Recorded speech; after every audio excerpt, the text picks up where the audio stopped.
And then we've got the Gilbert Skyscraper.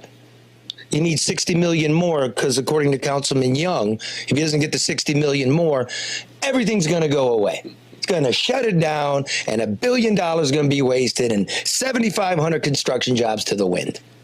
Do you believe that?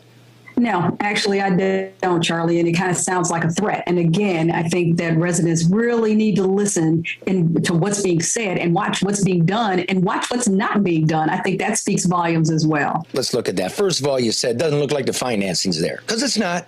It was supposed to be when the state made the deal to give them $250 million in tax breaks to begin with. They were supposed to provide proof of financing. Didn't do it. What's Kim telling you? This is a telltale sign like you don't have the financing.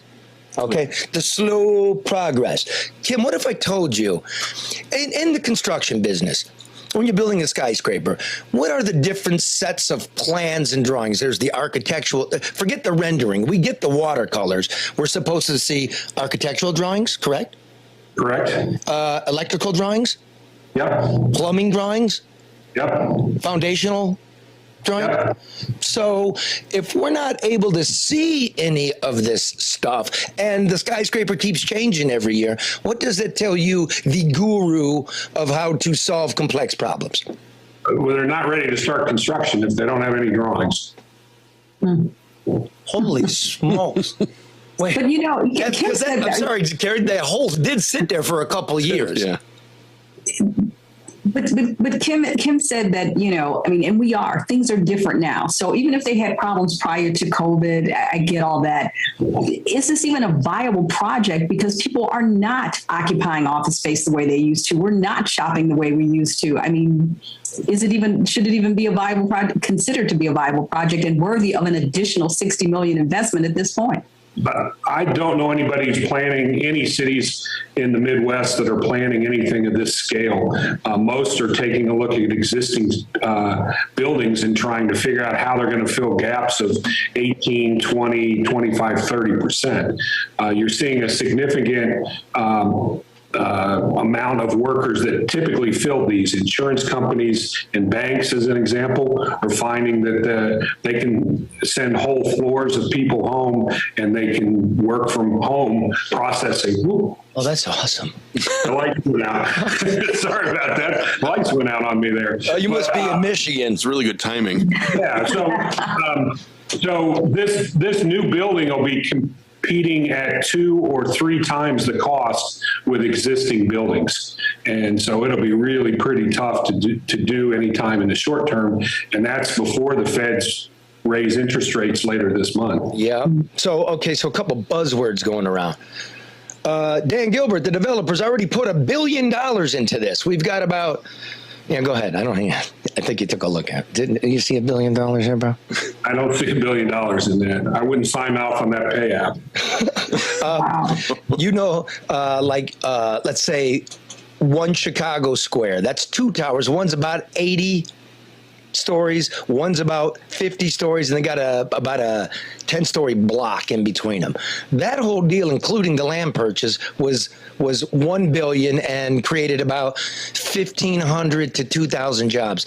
Does it look like this thing we got sitting in the middle of Detroit is employing 7,500 people at $65,000 a year? I don't think so. So where are these numbers coming from in your guesstimation, sir? I don't know. It's an interesting question. It's coming from the developer and everybody's just spinning. Is this what happens in the business? The developer comes up with some crap. He's got a few politicians in his pocket. They push the paperwork around, get somebody at the university to do a study, give it to the reporters. The reporters dutifully repeat it, and off we go. I don't know that it's that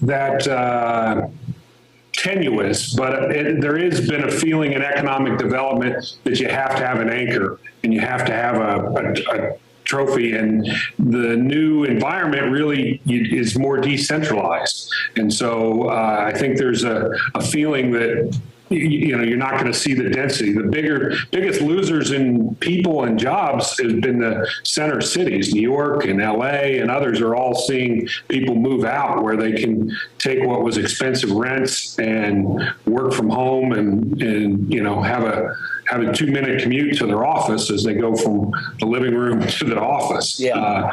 There's a lot of challenges there. But economic development is we've kind of gotten away from developing businesses locally and building on that and trying to get these big trophy things that they can point to. And I haven't seen them pay off too often. It seems like you guys have had some challenges there.